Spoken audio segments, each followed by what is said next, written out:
for any sort of crisis is what local law enforcement are focusing on here at Baylor University. See what they did today to ensure the safety for the public for this upcoming school year. For the second year, over 20 law enforcement agencies met up at Baylor University to take part in active shooter training. Training began with an active shooter simulation inside the Baylor Law School building.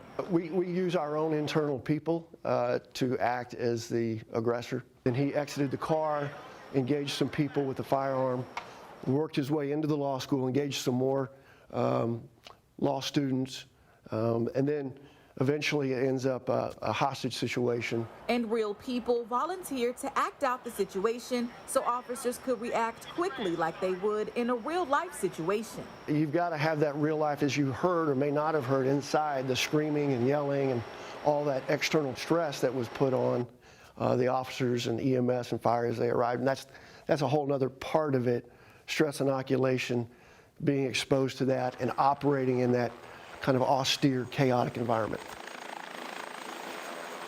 Next was transporting the volunteer victims to the hospital for emergency treatment.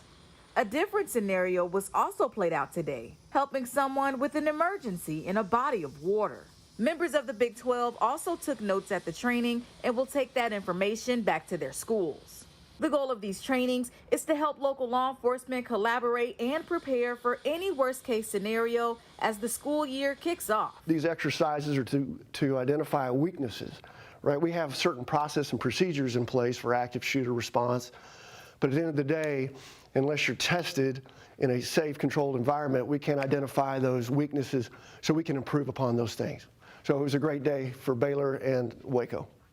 Baylor officials say this active shooter training is something they want to do for years and years to come. In Waco, Adriana Alexander, 6 News.